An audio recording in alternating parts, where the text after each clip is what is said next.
Hello, everybody. Welcome to Gamersledge Podcast, episode 299, take 412. I'm one of your hosts, Mark. Joining me on this roller coaster of technology goodness is, of course, Matt from the Great White North, where it's actually snowing already because he lives somewhere that sucks. Hi, Matt. Yeah, hi. We had snow, and it's gone now, and that's a good thing because it's only October. But it'll be back.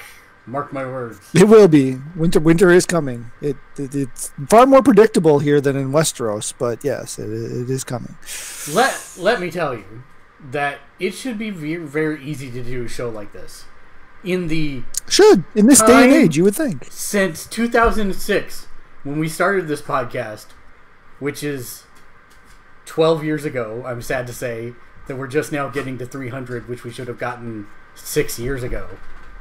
There were some protracted breaks in there. There were, and we go for like 4 weeks, and then we skip a week or 2 weeks, and then we go for another couple weeks, and we skip. Yeah, life happens, but nonetheless, it is a milestone. The next time we podcast, I don't know if we're going to do anything special because I don't have money, but I want to try to do something special, so I'll try and figure out what that is.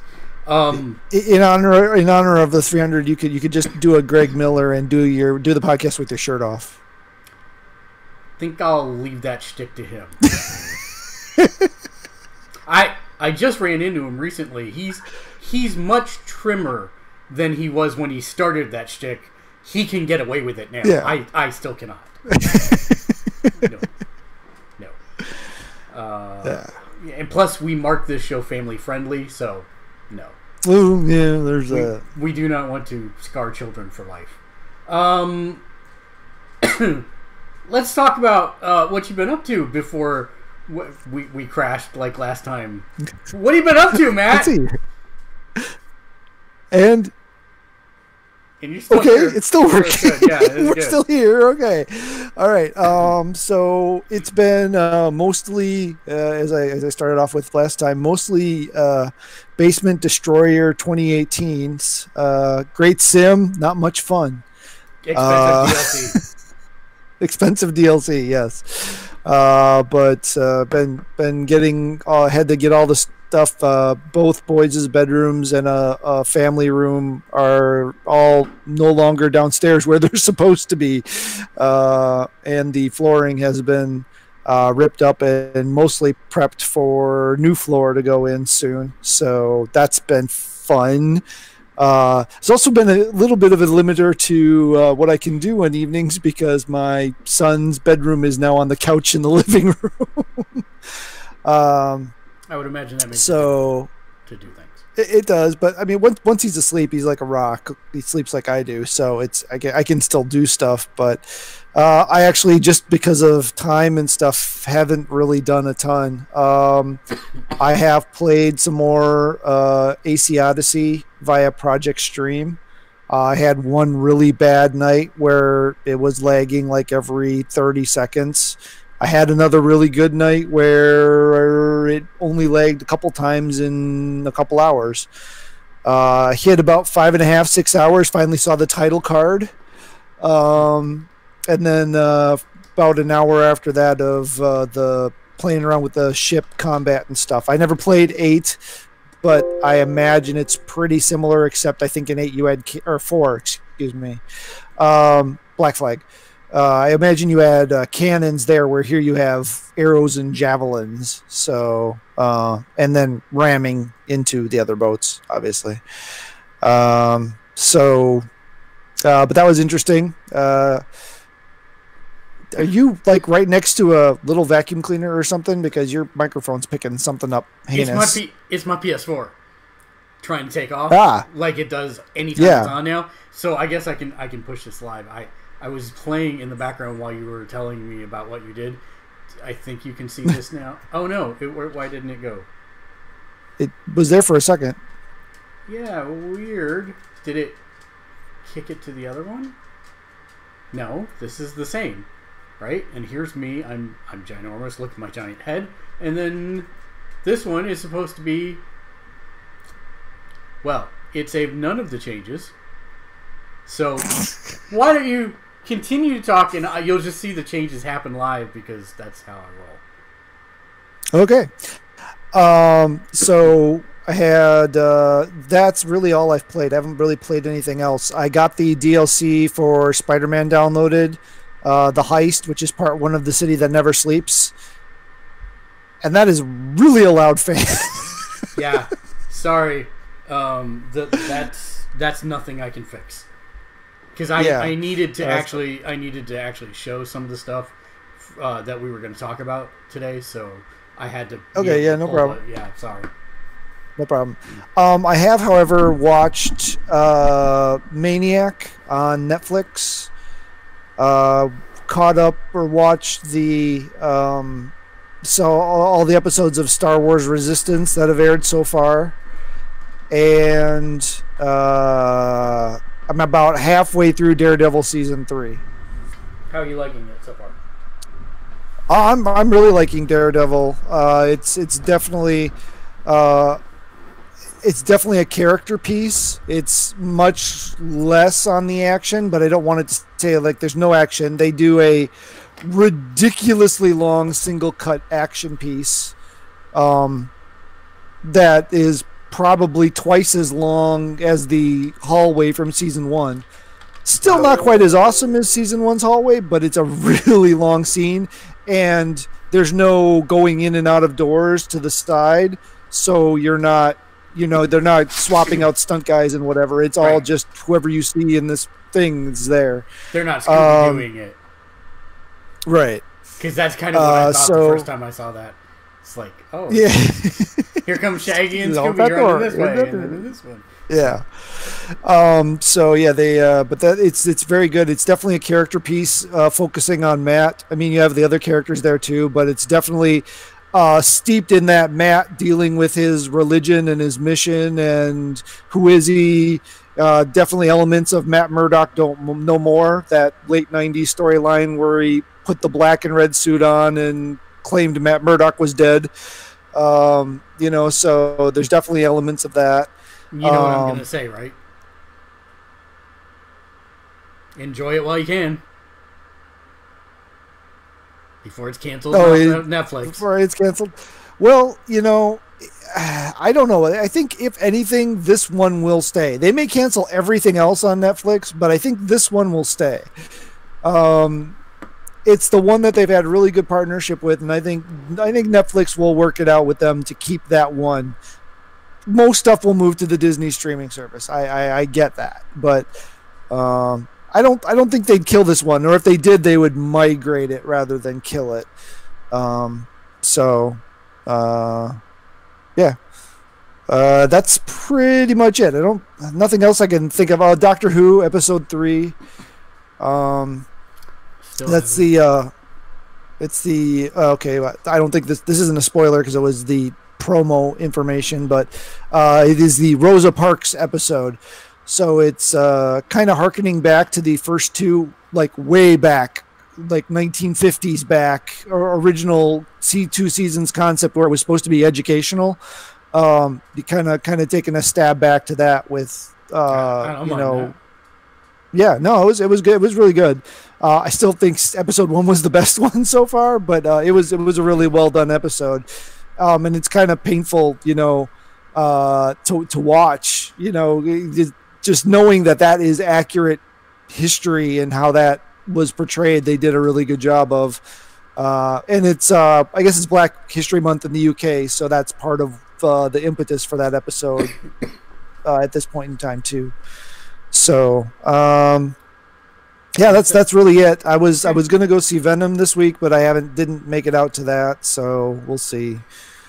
I'm only going on the discount movie night. So as I mentioned in the first several iterations of the show this evening, I'm still trying to die.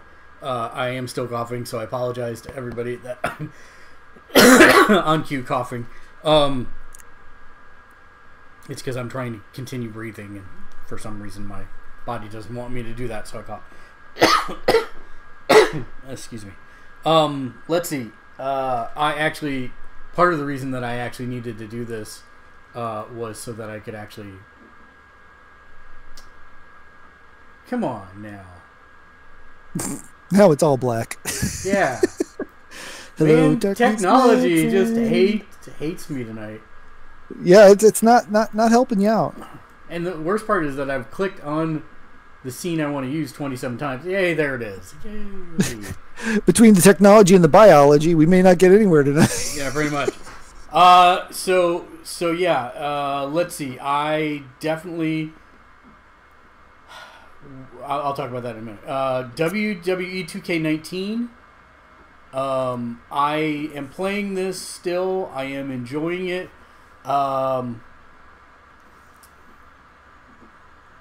I have a limit to the number of wrestlers and images and things that I can download for this game. Why? Because they don't want it to take up your whole hard drive? Why? What do they care? That's what I'm saying. It's 2018. Yeah. It's got 2019 in the title. Why do I have artificial limitations on different things? It's really weird when I have a 4 terabyte drive hooked up to my PS4, which is more than is on my computer. Why am I beholden to limitations? This is just a thing that I've been thinking about. It's a really weird thing that I've been running into, and it's really frustrating because I don't use the WWE characters anyways. I immediately remove all the stables and all the teams, and then I download nothing but a DLC roster, and I'm limited to who I can actually have on my roster because I don't have enough space to create 2 companies. That's it. So it's frustrating. But I am still enjoying the game. The graphics are better. The gameplay's better. It's good. I've been playing Divinity Original Sin 2 a lot. I am almost to the end of Act 2. And if I make it to the end of Act 2, I will officially have been as far as I have ever been in the game. At which time you will promptly delete all your saves and start over again. No, I will not. I have gotten to the point where I am tired of playing the Act 1 and Act 2, if that makes sense. Yes, you've played them 4 bajillion times. I played them over 425 hours worth, so yes, I should be tired of it. And now I want to say that I'm probably upwards of somewhere around 700 hours in the game now. So that's... It's a lot of hours, but man, I love this game still. And it's really good. And I'm actually getting kind of excited now that I'm getting close to pushing past that threshold. So that's been fun. The downside is I've got company coming in, so I don't have time to do any of that. I've installed all the stuff for Spider-Man, but I have not played it yet. And can I talk about... I've got one more game that I played, but I want to talk about something that happened to me this week on the PlayStation Network that I felt was pretty... It wasn't underhanded. It just sucked the timing. So I saw an article that said, oh, hey, they're getting ready for Battlefield 5. Battlefield 1 you can pick up for $5. And I went and looked, and I found all this free DLC for Battlefield 5. I'm like, great, I'll download all this free DLC. It's only on EA Origins on the PC. So, of course, it's like $40 still on the PlayStation Store. I'm like, I'm not... The new one's coming out next month, and I'm going to get it, so why would I spend $40 on the old one? Because I had it, and now I'm like, for $5, okay, I'm willing to do that investment to get it, to play it a little bit, because I enjoyed it. I just didn't enjoy it enough to keep with it for like 9 months when I could trade it in towards something else that I would play. And then the other thing that I have been playing is this little guy, SoulCalibur 6. One of our patrons generously donated it to me. We were having a conversation, and they found out that when I was in college, I used to put myself through college by doing the fighting game tournament circuit, and I played Virtua Fighter Pro, Virtua Fighter, excuse me, Virtua Fighter 1, 2, 3, and then I also used to play Tekken, Tekken 2, Tekken 3, Tekken Tag, but Tag wasn't out at the time that I was actually playing on the Pro Tours. It was actually Tekken 2 at that point, and one of my main characters was Yoshimitsu, and I was explaining how that's why I'd always kept up with the SoulCalibur series. And next thing I know is that person sent me, very generously sent me a copy of the game. I wasn't planning on picking it up because I don't have the time to invest in fighting games to make me very good, if that makes sense. I'm only working from muscle memory from 20 years ago, pretty much, to make this work. But I had heard some good things. I had heard some bad things.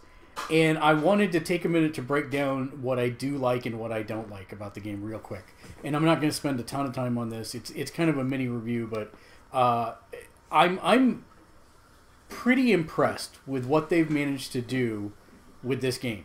The graphics are good. I will say that it looks better on my TV than it does on the stream. I don't know why.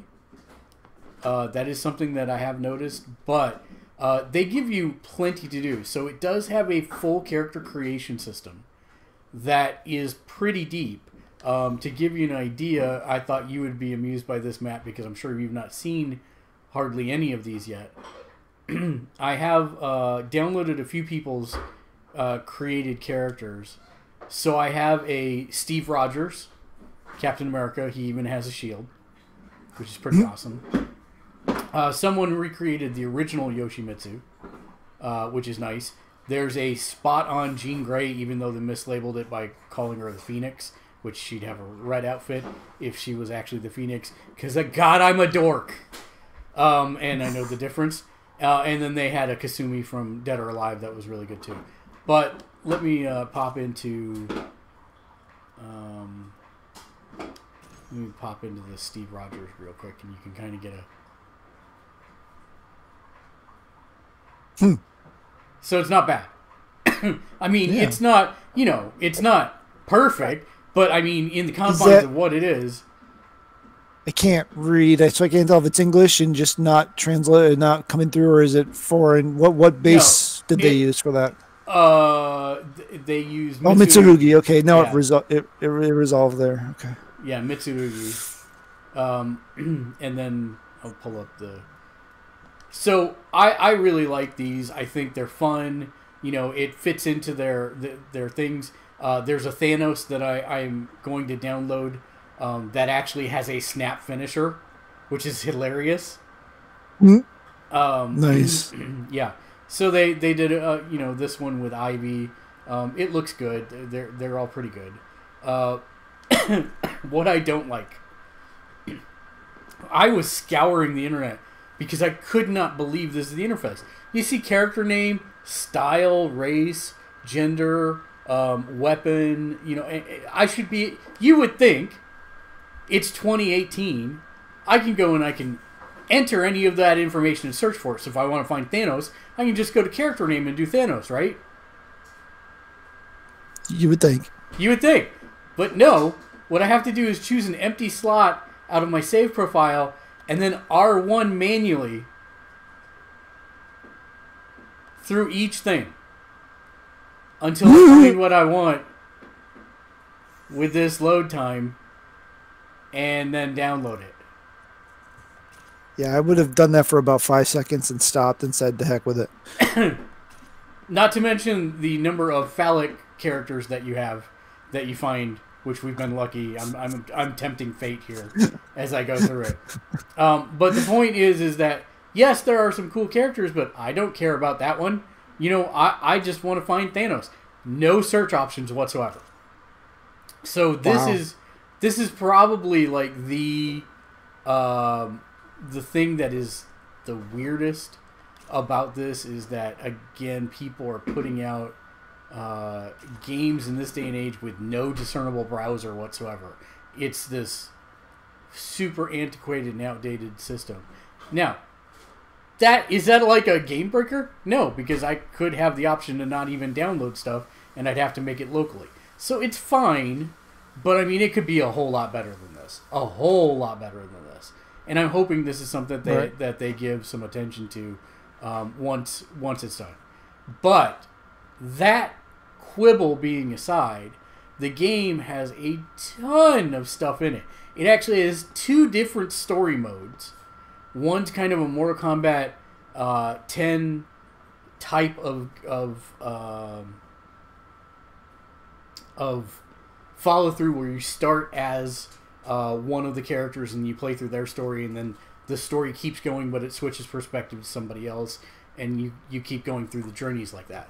The other one is where you use your created characters, and it gives you a full map of the world, and you go do different things, and you earn new weapons, and you earn new costume pieces, and you earn money, and you can use that to unlock more costume pieces and stuff.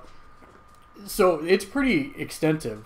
The difficulty spike in this one is a little high, but it does kind of give you a preview of what you're getting to before you do a mission. So there is that. And it does cute little things like the entire arena is covered by grease, and don't get a ring out or something like that. So they switch up how you're fighting, and that's good. The battle is crisp, clean. The inputs feel good. I'm using my Hori fighting stick for this when I play it, and I have to say that it is butter smooth. I mean, in terms of input lag, I don't feel any. It when I do the moves, it executes immediately. My only YouTube chat not displaying. Thank you for letting me know. I appreciate that. We have been having all kinds of problems all night. Hooray! Yippee-doo! Trying to put it on right now.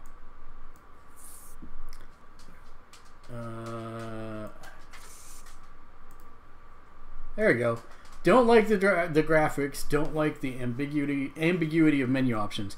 Yeah, and I get it. I think they could have given this a little more care in the translation department. The scripts are fine. Like, I don't see any mistranslations there, but it does have that very typical English translation thing going from time to time, where you're using words super flowery in ways that they're not really designed to be used. But beyond that, it's it's all right. There's a opening movie that I wanted to stream, and I'm like, I have no idea where it is. Let's see where it could be. It's not under creation. It's not under battle. Oh, it must be under this museum thing, right? And so I go in and I'm like, okay, where's it going to be? Portrait? No, that's pictures. Library? No, that's texts. Gallery? Okay, browse concept art and watch movies, right? Oh, so this must be it. No, this is just the artwork from SoulCalibur 6. So where's... Oh, cutscenes. So it must be under that, right? Nope, that's the 20th anniversary ad that they had. So it took me a long time until I finally realized that it's actually at the beginning of one of these mission modes. So it's just like stuff's a little buried and it's a little clunky to get through. But that being said, it's really solid in the fighting department, and that's you've got I think 23 characters. Not everybody from the series was in there, but then people are making them in the character creator. But even then, you're kind of stealing somebody else's moveset to do that. So, but I mean, it's for what's there. It's very tight fighting. It's very good. The only downside I would say in terms of the actual fighting is that it's not easy to look up moves to try and figure out, what this person can do. It's not easy to go through because they've done this weird thing. Actually, let me pop into a battle real quick, and I can actually illustrate this a little bit more. So, as you know, I'm using the PlayStation controller, so that's square, triangle, circle, and cross. One of the... And by the way, apparently on Xbox, these load times are horrific. Like, they're a minute long or whatever. Not nearly that long here. It's probably like 20 seconds. It's more than acceptable. But one of the things I thought they did that's very odd is they actually mapped all their moves. Yes. They mapped all their moves to a tertiary set of symbols. So you've got A, B, and G, and I think K. K is kick. That one's, fairly easy. But why wouldn't you map these to the actual controller moves? You have to do another layer of translation to go, okay, A is square, B is triangle. So for the Shoki Gehosen, I needed to do triangle, triangle, square, triangle. Why wouldn't you just map that to the controller of the system that you're on, rather than make you do this extra layer of extrapolation? That's the only thing I don't like about this. And you'll notice there's nothing like its main attacks, reversal edge attacks, gauge attacks, horizontal attacks, vertical attacks, kicks, dual button attacks, 8-way run moves, throws, and special moves. How do I know what lethal hit attacks? How is that different from main attacks? So it's, and yes, the tutorial mode does explain what that stuff is, but still, when you're just seeing it in a kind of a like this, it's kind of hard to figure out what you need to do when. I would have liked to seen like a little animation playing to show me what that move looks like or what it does. One of my big problems is that since I am a Yoshimitsu player, there is a move in Tekken that I can't find in here. And I'm pretty sure it's here, but I can't find it. So I don't know. I've had a hard time locating it because I can't see what these moves actually do on this static screen. So it's little things. It's not like it's a end of the world type of situation, because still, when it comes down to the end of the game, can you play the game? Can you do your moves and whatnot? The answer is yes. It's responsive. Again, nothing but good things to say about the combat itself. But at the same time, it could be just a little bit better.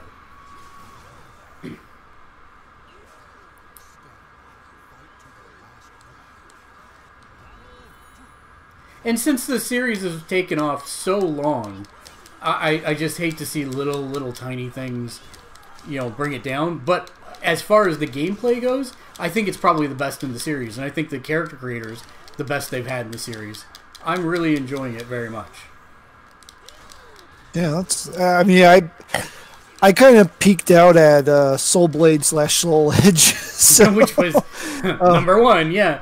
Which we have in that role at the beginning of our podcast. Yeah, I was just noticing that. I'm like, that was one of my favorite stages too. That raft.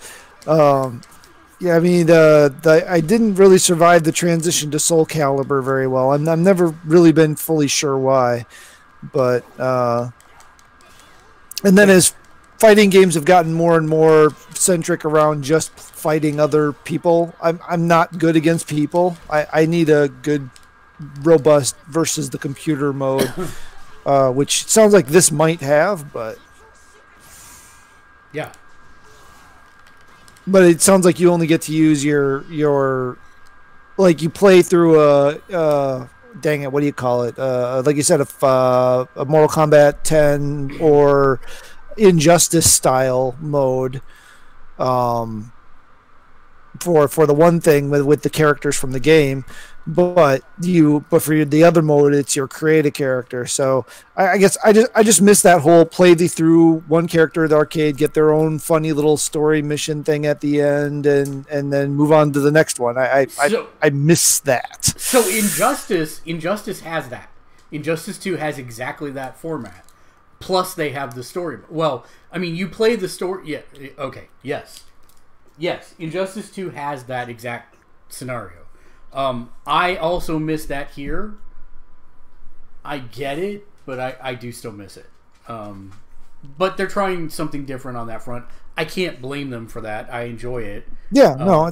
But it's Yeah, I agree. I also miss that same kind of arcade style. That's what I thought the arcade mode was going to be. Instead, it's like 7 or 8 fights, and then the screen just sits there until you back out of it, and it it doesn't even say you completed arcade mode. It just shows all of your times for your different matches, and then I was sitting there going, "Oh, okay, I guess I got to back out or something." So. Yeah, and Mr. J Knight says Injustice 2 Sim mode is great, which I agree with, which is something we've not seen in games before, where the game can play itself. So I remember you setting that up. Yeah. Number 1 in the world of Batman for a while. That's all I'm going to say. But yeah, yeah. So I've been playing a lot of that on the stream, having a lot of fun with it. Went online for the first time last night just to see, and I actually managed to win my 2 matches that I did on stream, so that was good. Nice. So I just must not have picked the 13-year-olds, so I was fine for that. And they were close. Good fighter, whoever it was. I didn't catch their name or anything. They had their basics down. I just, I've been playing Yoshimitsu literally since Tekken 1, so. That's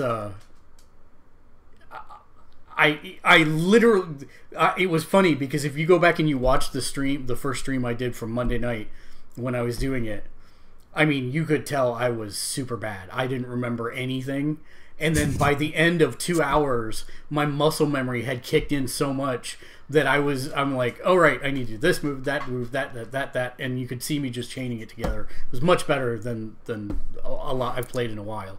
So yeah, I enjoy it very much. So I know Namco fighters sometimes get dissed, I guess I'll go with, for the sameness of the characters. Is that still a thing? Like, is square, square, square still an attack sequence for everybody? Square, triangle, square still does a similar thing for everybody?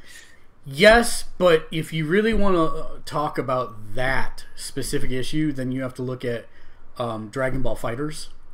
Because what they did is they said, okay, normally if you're going to do this combo, you're going to do the square, square, square, then you're going to do a fireball, and then you're going to follow it up with a fireball and 2 buttons, right, to do a finisher. And they basically took that and condensed that down to square, square, square, square, square, right? So that meant that suddenly anyone can do a full combo string with a character. And you'd think that would mean that it would suck, right? But the problem, the issue was, anyone who's played a fighting game before knows what that combo looks like, right? And so they know, oh, that person's just hitting square a lot to do the pre-made combo for them. And we know where the breaks are, and we can punish them when there's a pause, or they drop it, or they finish it. Right, and so what's nice is you, as a non-fighting game player, can suddenly come in and feel like a badass just by pushing the square button over and over again. And I as somebody who's played more of them, go, okay, this is a beginner fighter, but I can still follow up or punish or whatever I want to do. So I think that's a very interesting way of simplifying and making it samey, but still pushing the genre forward. This is the older type of what you said, the criticism of, can they be the same? Yes is the answer, but no 2 fighters in SoulCalibur feel the same. And that's what I like about the series, because each character has a different weight and speed for their weapon. And so, yes, if you use Nightmare, square, square, square is a combo, but it's swing, swing, swing.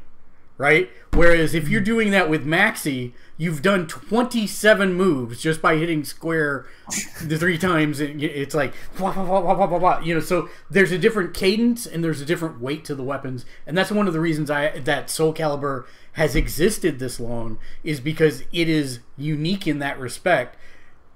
The characters are not balanced. And I don't want to say that like it's not competitive. That's not what I'm saying. They're not balanced in that they are. A square, square, square doesn't necessarily do the exact same amount of damage or have the exact same cadence. So it's Right, and it's unique enough, even though it's the same input string. So Maxi, you hit those 27 hits, and you've done this much on the bar. You hit those 3 hits with Nightmare, and you've taken half their life half away. the bar. Right, yeah. And so that's where it's obviously not balanced, because Nightmare's supposed to be a much stronger character, but he's much slower to compensate. And so he has more block options, more punish options. You know, he's... If an inexperienced player is playing Nightmare, it is very easy to punish him for every move that he does. But if you have somebody who's a pro playing it, then it's a completely different story, because they know how to dodge, how to roll, how to move in 8 directions after a move to make sure they don't get punished or they're blocking, you know, etc. So it becomes then the mind game of what. So this is, and I'm sorry, I know I'm going on about this for a while, but one of the weird things for me is, as a fighting game player, I do not like to be aggressive. I do not like being in close proximity. And this game and Tekken are the exception to that rule. With Yoshimitsu, I'm almost always trying to close the distance, because people panic when you have a character in your face. And the reason I like Yoshimitsu is, again, he's not super strong. His swords don't do a lot of damage. He's decently fast. There are others that are faster. There are others that are slower. Most other characters have a larger reach than him, but he mixes up his hit patterns. So he moves, like the animation moves like he's going up, and then he'll swing the sword down and do a low hit. So people, unless they have played Yoshimitsu a lot, either with the character or against the character, they don't have a good idea to be able to read what directions the attacks are necessarily coming from. And so that's one of the reasons I like him, because you get up close and then people start blocking high because they think you're going to do all highs, or they see you start an animation that looks like it's going to be a high, and then suddenly you're poking them low. Or you're doing a series of sweeps, and a lot of Yoshimitsu's moves are combos. Again, not a ton of damage, but if I can get off my spinning roundhouse combo, if you miss the first block, I've hit you 5 times. And that there is an opportunity to punish me if I don't stop, but unless you're a skilled player, you won't know how to follow up and punish on that. So I think there's a lot of strategy that's in the game as well, and I think that's what I appreciate about it.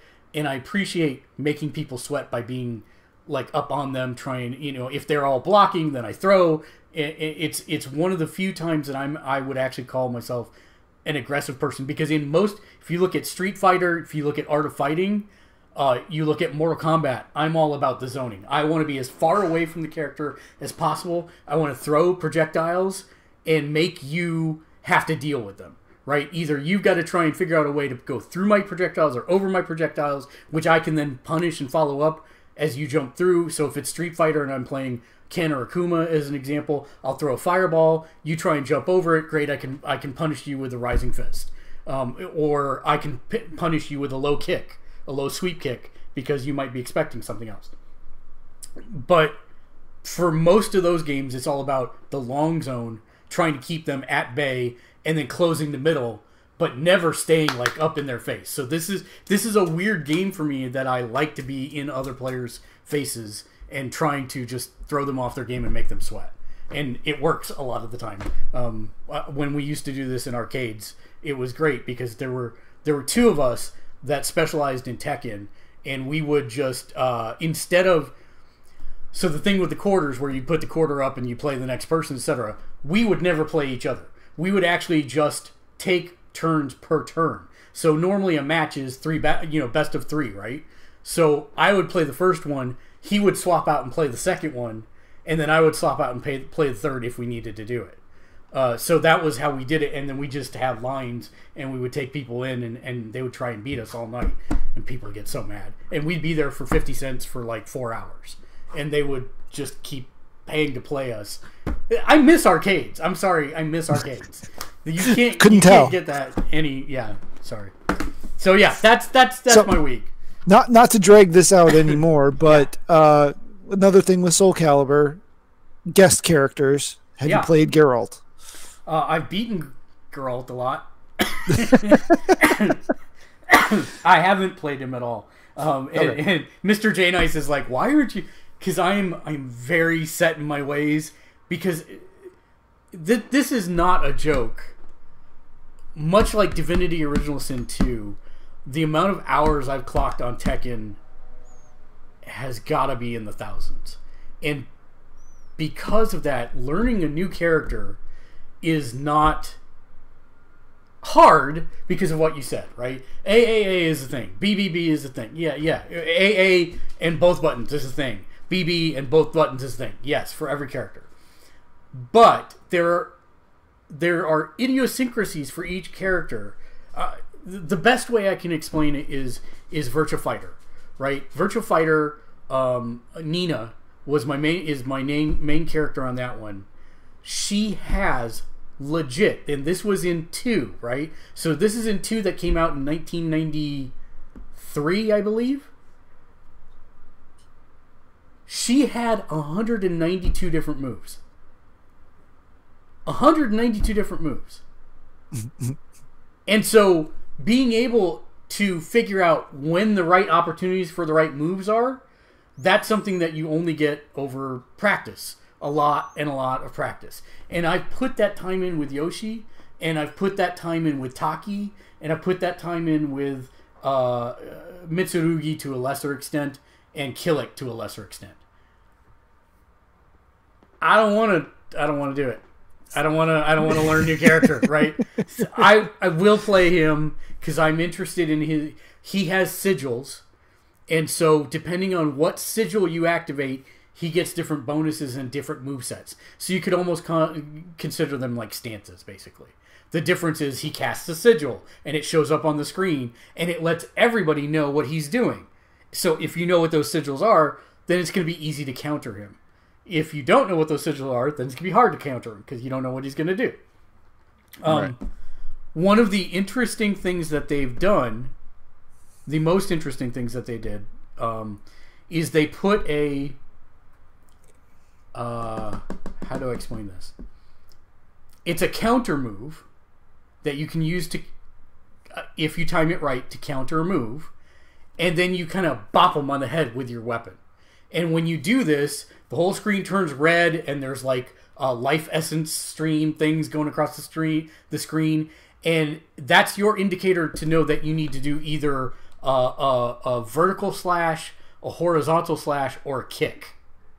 And it becomes this rock, paper, scissors things, whereas if you chose the right one, you do a crap ton of damage to the opponent. It's a rock, paper, scissors. Literally, it's straight up rock, paper, scissors. You know, this one beats this one, beats this one, this one beats this one, and this one beats this one. So you have no idea what your opponent's going to choose. There's a little mind game action on there, and it's an easy way for you to do a good amount of damage. I actually like this far better than the Injustice system, because the Injustice system is that wager system where you say, I'm going to wager these number of segments to either heal or whatever. This is much more straightforward in my opinion, and actually is, I find it to be really fun.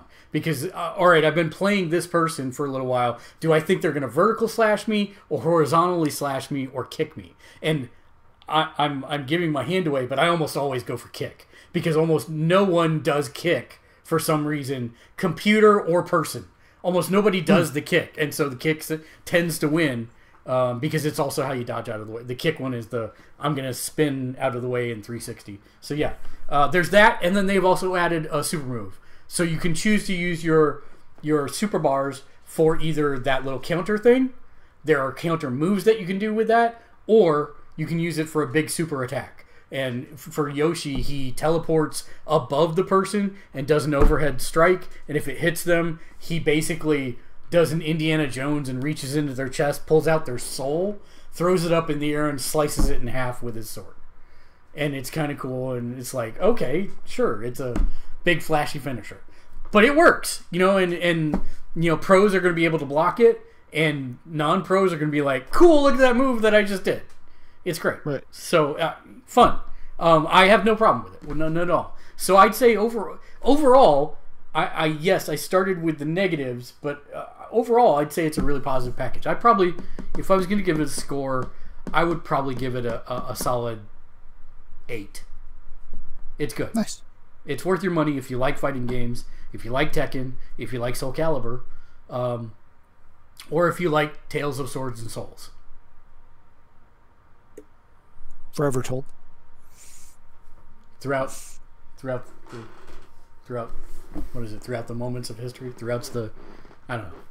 Yeah, throughout history. Yeah. Yes. Something like that.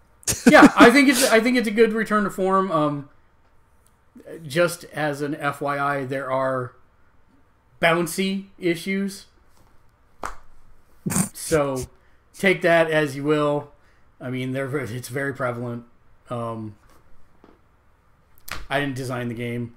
You know, if that offends you, don't buy the game. Taki's been there since day one. Yeah. Yeah, and the funny part for me is they dedicate so many polygons to so little clothing. It's a oxymoron, but whatever. Yeah, let's get to the news. Let's see here. Japanese game development 101. Yeah, well, they got a lot of flack for it. Actually, to be fair, they did get a lot of flack for it in this time, and they did tone it down. But you know, I'm sitting there, and I guess that's the other thing. They do have destructible clothing stages, I guess.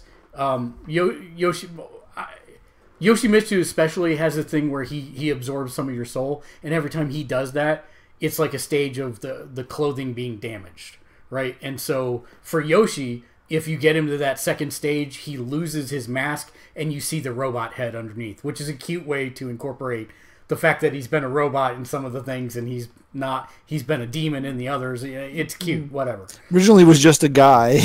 Right. And but I looked at that Ivy character, and I'm like, nope, there's nowhere to go from stage 1. So I don't know. Yeah, and sure enough, I don't think it goes anywhere. But I'm pretty is sure it functional like the armor break was in SoulCalibur? Was that 1 and 2? Because I mean, in the first one, you'd break your weapon if you block too much in Soul Edge. No, so it's interesting. They have these things called, I think they're called lethal hits now. If you have somebody who's turtling, who's blocking too much, their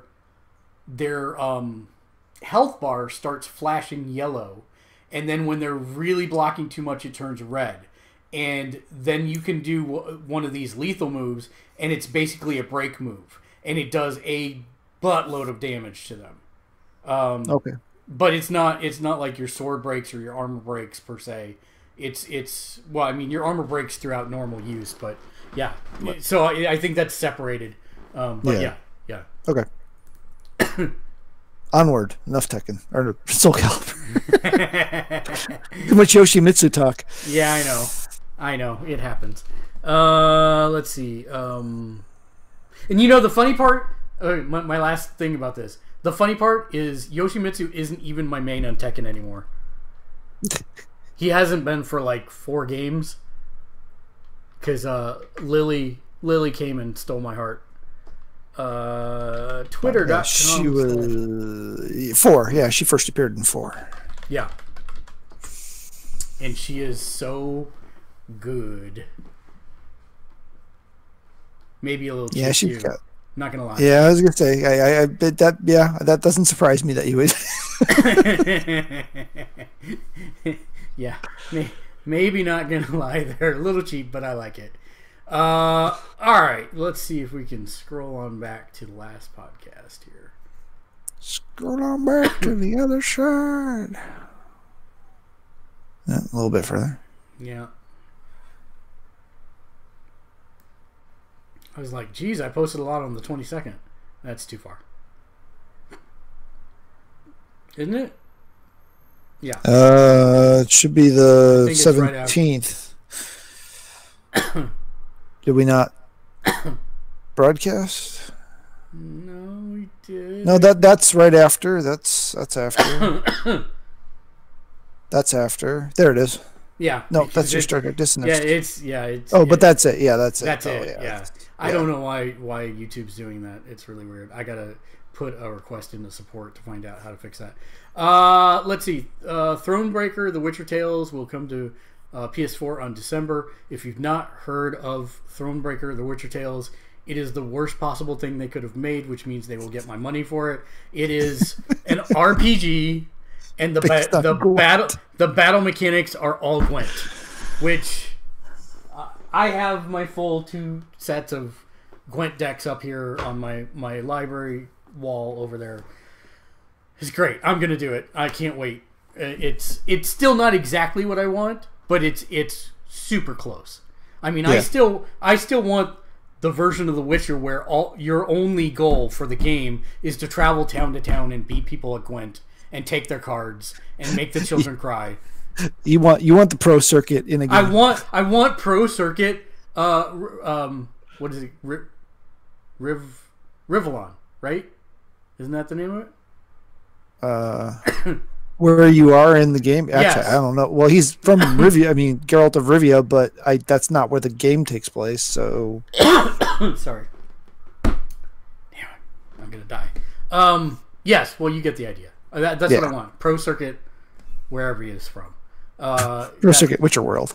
Yeah, exactly. That's what I want. Days Gone was moved to April, which is probably good because it would have really struggled against Anthem in The Division, especially since it's a single-player game. Plus, it really doesn't look that fun. They have not shown me anything that looks fun about that game. You have giant zombie hordes, yay, but where's the fun? That's what I'm waiting for them to show me. I don't know. Yeah, I think that, is it just me, or anytime you... Whoa, that was weird. Anytime you give the game a little bit more time and get it out of that window, that February window right now is ridiculous. So I think it's a good move for the game. Whether the game will end up being good or not, I don't know. Whenever you listen to interviews with the folks from Ben, they seem like they really got a head on where they're going, and they're really making strides, but hasn't really translated to something that you can see. And I may be wrong, but I believe technically now Days Gone is the only zombie game in development for the PS4 right now. Sadly. Because suddenly the market disappeared. Yeah. Because Skybound wants to do The Walking Dead, but there's still no announcement of a... They say they want all the former staff to come in and finish it, but a lot of those people had to move on. I sincerely doubt that would be possible. And also, they still haven't announced a formal agreement to take on and finish this stuff. So far, it's still informal agreement. So we still don't know if The Walking Dead final season is ever actually going to be released.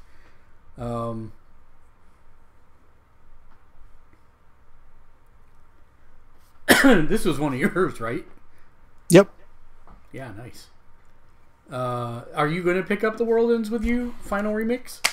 Nah, I've still got my DS copy. If I was going to play it, I'd just play that again. It didn't sound like the extra content was really anything that intrigued me. And like I said in the post there, I mean, that game leaned hard into the DS hardware. And then the review there says the Switch doesn't do a great job of simulating that.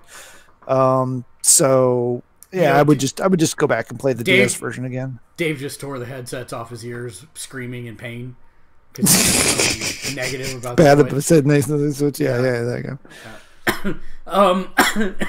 This was one of the first reviews for Lego DC Supervillains, but they said it was a great new take on the series. I still am not a huge fan of the Lego format for video games. They're fine. There's nothing wrong with it. It doesn't appeal to me. I still enjoy them. I actually like the old pre-Hub World version better. I like the old Star Wars Lego Star Wars 1 and 2 format. But I've still had fun playing, the last couple of Batman Lego games. So I'm sure it's fine, but it's not something I'm gonna buy right out the gate for full price. Right. New Game Plus drop and new trophies drop for Spider-Man 4, as well as the DLC, which you have mentioned earlier that you started playing. So this is one that I wanted to do as a PSA. Obviously, Discord's undergoing some big changes. They're adding a game store and stuff.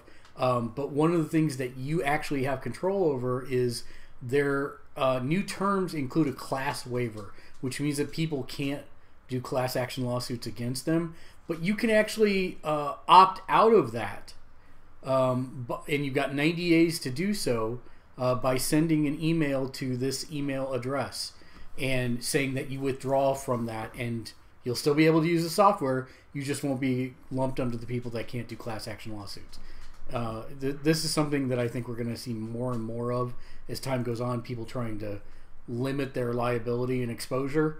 But that doesn't mean that you should just automatically give up your rights, especially when it's as easy as sending an email. So that's one reason I wanted to bring that up. So for those of you that have been tracking the news, the Mega Millions and Powerball was up to $2 billion. I was laughing because I heard someone on social media say that the winner would almost instantly become 2 Taylor Swifts. And I thought that was an amusing measurement, pop culture measurement of wealth. So yes.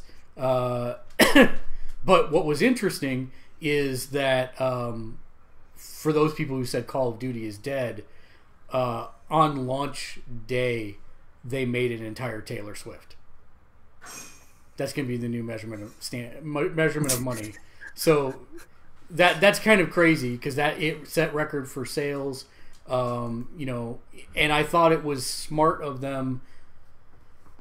Business smart. I don't know that it's consumer friendly, but by them dropping the first person campaign, the single player campaign, that obviously means that they need less staff to work on the game because they don't have 2 teams working simultaneously on the game itself. That means less assets that they have to bring in because they don't have to have story designers. They don't have to have the rest of this. They're able to do basically just multiplayer only. So good business sense. It resulted in huge sales for them. So kudos to them for that. I will be interested to see how long it is before everyone is decrying the death of single player across all the Call of Duties. But it looks like Blops doesn't need it. Yeah, it'll be interesting to see, since they do the developer rotation. It'll be interesting to see what the next 2 do, because they're obviously well into their dev cycle at this point. Yeah. Call of Cthulhu has gone gold, which I really didn't want to pick up any more new games. I've got Red Dead Redemption coming out. I'm not even going to get to play that till Sunday because I've got company in. Which is fine. I'm happy with that. But then on the 30th, Call of Cthulhu comes out, which is the pen and paper RPG adaptation of the pen and paper role playing game to the video game consoles.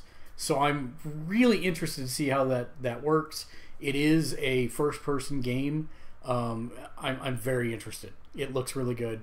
And the funny part is, I think I talked about this on the last podcast. I thought it was the same game as the other one that I had seen the preview for, and that's actually a separate game that's coming out in February.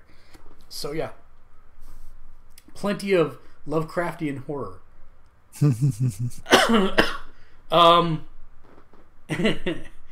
I thought, get my one wrestling thing in for the week here. I thought this was phenomenally interesting, and although it is a lot of conjecture on the part of the person who made it, I thought it was an interesting read because if you look at it, the hierarchy of WWE influence, from what we know, this does seem pretty accurate. The people with the most power is, of course, Vince McMahon, the owner, and then business partners like TV broadcasters are going to have influence into what the product looks like. Now, the interesting thing to watch this fall, this upcoming winter season, will be SmackDown on Fox. Because as SmackDown moves to Fox, they want it to be more sports centric and sports like, which is funny because that's what NJPW is in its entirety. They treat it as a sport, and the wins and losses matter and all that type of stuff. But SmackDown is Vince's comedy show. He loves comedy wrestling. He loves the comedy aspects of wrestling, and that's what SmackDown has been for a long time. So it will be interesting to see if they actually have that much influence over the product to where they change up the format to make it more sports-like. And then you have the corporate executives, and then you have the negative mainstream attention, like, for example, everybody's down on WWE right now because of the whole Crown Jewel thing, with them going to Saudi Arabia to do a show specifically for the Prince. They were supposed to make an announcement today. I didn't look on the rap sheets to see if they had done so, to see if they had possibly been talking about either canceling it or moving it somewhere else. So it'll be interesting to see what happened there, because there were quite a few talent that were refusing to go, especially in the light of everything that's happened with the reporter and whatnot. And then at the bottom of the pyramid is talent, because they don't have that much say over their characters, their bookings, etc., unless they get a lot of power from seniority, and then maybe they have a little more than some of the rest. And then the people who have the least influence on WWE are the fans. The classic example being Roman Reigns. Nobody's liked him for years, liked the character, and yet they keep pushing him down our throats. Now, the stuff that happened with him this week, coming out, relinquishing his title and going to fight leukemia, that's all real. Everyone across the board has showed support and sympathy, and anyone who tried to troll on the internet just got smashed down by the entire community across Reddit, across 4chan, across everywhere, which was nice to see kind of a community come together like that. But yeah, that's the one wrestling thing I want to talk about that I thought was interesting this week. Yeah, and it's kind of funny because, I mean, even I've heard about, what happened with Reigns and the leukemia diagnosis and stuff. And it's funny because, I mean, his character is hated. But again, it seems like as a human, as a person, he's like one of the great guy. He's a great guy and stuff. So it's always interesting to see that dichotomy when reality breaks into the Did you sixth wall or whatever? did you actually watch the segment from Raw? No, I read a couple articles on it and just. So this is the interesting thing. Like, nobody knew that he was going to come out and say this, except Vince and Triple H and the rest of the executive team. They knew because they booked it. But what was interesting is he came out. And everybody immediately started booing him. It didn't matter what he started to say, they were booing him. And there was a moment that one of my friends came to me and said, "Are they doing this as an angle? Because if it's an angle, it's in the worst taste ever." And then it turned out, no, it wasn't an angle. And you started watching, and the transformation in the crowd when they realized that he was actually breaking kayfabe and talking about the fact that this was his personal life and he couldn't wrestle because he had to beat leukemia. There was not a single boo in the arena by the time he was done. Everyone was cheering for him, chanting thank you, and there was none of the normal Roman Reigns hate that you saw. In fact, everyone was super positive, and I really liked that, because wrestling marks can be some of the worst people at times, but I haven't seen that this time, which is really, really nice to see. Yeah. I probably should add wrestling in the description for tonight's show, because, hey, we talked about it. We're way more than I was. Still one bajillionth of a SoulCalibur, so I think we're okay. Okay, great. Luke Cage was canceled. No season 3. Wasn't due to ratings, it turned out. It was due to the showrunner quitting and a couple other factors that they mentioned. So I'm really sad about that. I'm hoping maybe that might be picked up later. I mentioned that Thanos in SoulCalibur. I'm sorry, it's worth watching this video because it's Thanos versus Spider-Man. Let me see if this will load on this crazy connection, this crazy virtual machine we use so that you all can see all this stuff. No, it doesn't look like it. That's Kratos versus Thanos. Do they not have the... Really? Come on, come on. Play. What the hell? Oh, that's awesome. Oh, okay. Here we go.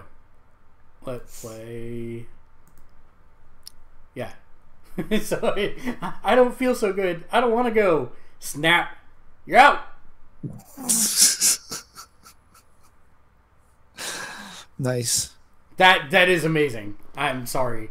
The fact that somebody can do that is amazing. I have yet to find that Thanos, by the way. I haven't found it anywhere. I found a lot of poor copies of him that has 2 gauntlets, but I'm like, he doesn't have 2 Infinity Gauntlets. He's only got 1. And if you look very carefully as he does this, I believe he's got all the gems on the gauntlet too, which is something I haven't seen very often either. Actually, I guess it doesn't show you the back of the gauntlet at all. Can't really tell. Yeah, but still, fantastic.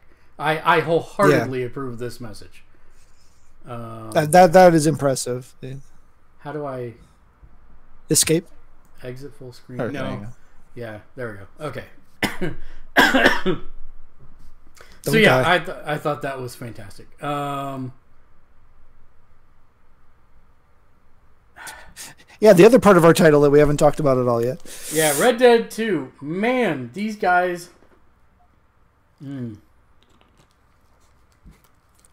So...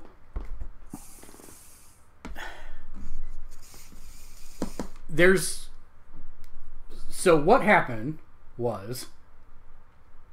Last week, one of the main guys for the game talked about the fact that they were working 100-hour weeks to get this done.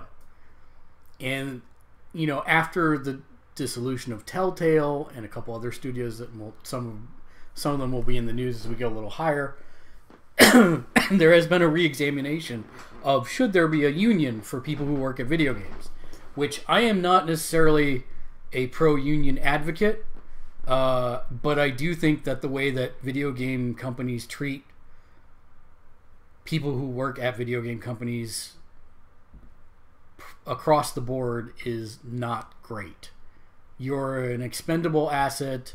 You need to have your butt in a chair a lot more than you is probably reasonable, and it is a privilege for you to work there, which anyone in the industry will tell you that.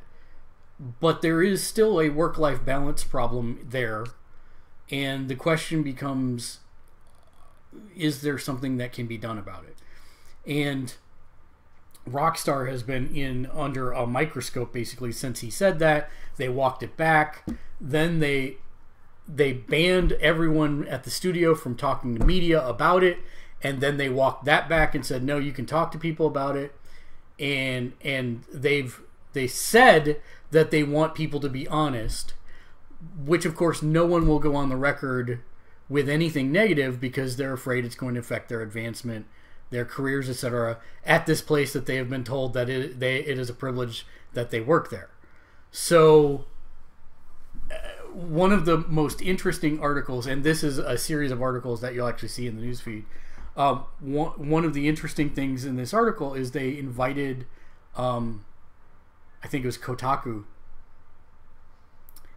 to interview some of the employees, and they did it via Skype from the different sites, but the head of PR was sitting right next to the guy doing the interviewing, and he turned to him and said at the end, what do you think? And he said, well, I don't think anybody's going to give me any candid answers this way. He's like, what do you mean? He's like, dude, you're the head of PR. They're not going to say anything bad. And he was surprised about this. And I'm like, I was as flabbergasted as the author of that article.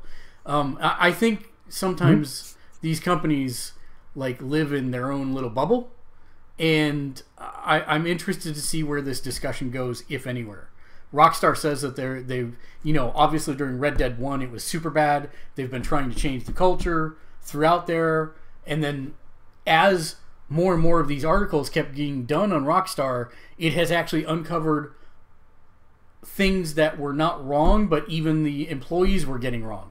That there had to be mandatory overtime or something, or some managers did say mandatory overtime and they shouldn't have said that. And so now they're propagating that down to the rest of the people. So, this is one company and you can't judge, the entire industry based on one company, but the history of crunch is a well-known and documented thing. And you look at every video game that comes out, there's a huge crunch time before it, and then they lay off 30% of their workforce. And I'm sorry, I think that is wrong. I think if I get that there are shifting demands, but that means you're running your business incorrectly. If you have to lay off a third of your workforce every time you complete a project, I mean, Matt, I'm going to defer to you because you have done multinational projects that are insane in scope. But am I wrong there in saying that you're doing it wrong if you have to lay off a third of your staff every time you complete a project? Yeah, a third is pretty high. I mean, whenever you come to the end of a project, the temptation to bring in extra people to finish up and stuff is always there. History and statistics prove generally bringing people in at the end of a project actually slows it down, doesn't speed it up. But sometimes you end up letting those folks on to other opportunities. But then they're usually contract hires. They're not usually natively hired assets.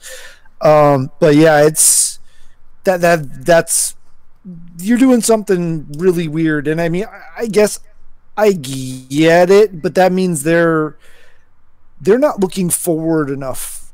If is basically what that comes down to, is they're so focused on the now that they're not looking at tomorrow and getting ready for what they need to do for tomorrow. So I think there's a lot of growing up that the video game development community needs to do still. Some of that like disbelief and stuff that you mentioned still goes back to, the 90s and the 80s and 90s, where it really was the Wild West and people just did whatever. And it was only, 20 people working on a game, and you were putting out a AAA title, and you are working ridiculous hours because it is just the 20 of you, and you're trying to prove that this is a viable entertainment thing, and got to ride the wave. Yeah, we're past that now. We should be way more steady state with game development, at least at major companies. Something's not right there. Yeah, I'm like I said, I'm interested to see where this goes. Is a union the right answer? I don't know. All I can tell you is that the Marriott strike is driving me insane because they're outside my window all day, every day with vuvuzelas, and no one should be subjected to vuvuzelas. I'm sorry. Yeah. When I can hear them through my noise-canceling headphones and they're 2 blocks away, it's bad. All day. You guys need to get some air conditioning so you can close the windows. No, the windows are closed. That's what I'm saying. We're on the 3rd floor. The windows are closed, and they're still coming through my noise canceling headsets. It's I'm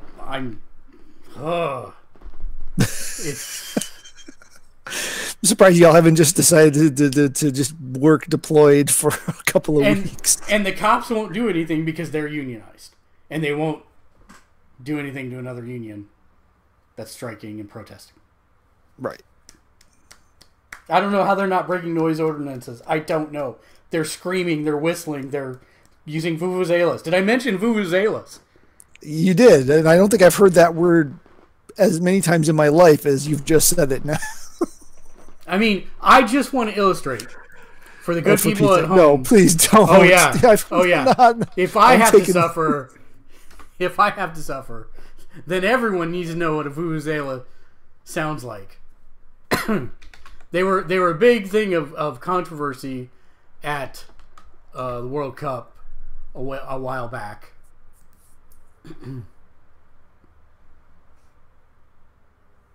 No, it's not a concert. Oh, no, no, no. Not a concert. That would be... There.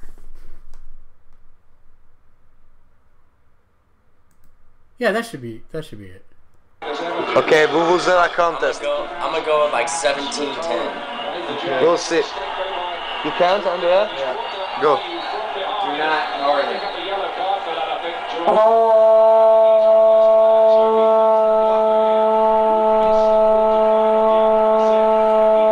Yeah, you get the idea. You want to hear the most annoying sound in the world? Okay, let's talk about something good. Intellivision was my very first console. I got it 6 months before it released to the general public because my parents knew a guy, and he was at Intellivision's R&D facility, and he got it to them early, along with a copy of every launch game. And so I played the bejesus out of my Intellivision, and I had it 6 months before anybody else, and I was maybe 6 years old when it came out. And it was awesome. It was awesome. And so apparently they are launching a new console called the Amico. They're going to sell it for between $149 and $179. And what's crazy to me is if you looked at the old original Intellivisions, they had a phone keypad controller and a disc, and there are little inserts. Damn it! Now I'm wondering if I've got mine. It is on my shelf here somewhere. I'm looking to see if I've got my He-Man one, so that I can Masters of the Universe one, so that I can show you the inserts. Nope, it looks like it's slid back somewhere. I thought I had it out here. All right, so I'll put a post of that at some point. But it had little inserts that you could slide over that told you what all the buttons did on the keypad, and then it had a disc controller for 360 degrees of movement. Of course, it wasn't analog; it was digital, so it was mapped to basically the 8 or 16 different axes that you could do something. Well, what's crazy is it used to have a phone cable that attached it to the console. And so it was great. It was one of those twisty phone cords that you see people attach to their kids. That was pretty awesome. But this model will actually have Bluetooth-enabled controllers like that. So I think that's pretty cool, actually. I'm still hoping you can do the overlays as well. But actually, I'm pretty sure that these are going to be touchscreens now instead of having physical buttons. I don't know if they actually... I think they just do... Yeah, great. I think they just do the concept art in this. The games are going to be priced at $8 a piece, which is not bad. Yeah, talking about all the stuff that... Yeah. Built-in Wi-Fi on the console, that's not bad at all. They're going to have... Yeah. Color touchscreens. Yeah. Yep. Yep. Oh, and the buttons on the side. Yeah, they had those buttons on the side on the original ones too. Oh, it's going to have a gyroscope in it. So it's basically a phone, is what you're saying. Speaker, microphone? Yep. It is. It's a phone. But that's cool that you can set it down and it'll charge.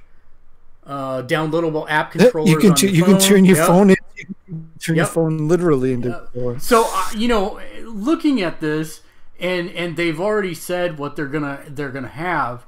I'm actually super jazzed about this. It'll have a power cable and then HDMI and a couple USB connections. I played so much Astro Smash and skiing and bowling and Tron Deadly Discs. Man, that was my jam. And then this was the AD&D adventure, and I think that's what I have on my case over there is the AD&D Crown of Kings adventure, and which was also, I should note, the very first licensed Dungeons and Dragons game of all time. It wasn't great, mind you, but for then it was amazing, right? So it was pretty cool. And then what's crazy is you're going to have Atari titles on it as well. So that's kind of cool. So you'll be able to get all the popular ones from the Ataris. But then they're also going to do Magic, and they're going to do a bunch of other ones. So Super Burger Time. Man, I played the hell out of Burger Time when that came out at one point. They're going to have R-Type. Load Runner. Dude, Load Runner was my jam. Did you ever play Load Runner? Nope. I'm sorry, this requires a small timeout. YouTube.com. I should just leave one open on YouTube so I don't have to open it every time. But that would be smart of me. We don't want to do anything efficiently. Load Runner and Dark Castle were like my two obsessions around that same time period. Dark Castle was a shooting platformer on the Mac, and then Load Runner was kind of a Donkey Kong-ish kind of ripoff. Let's see if I can make that full screen.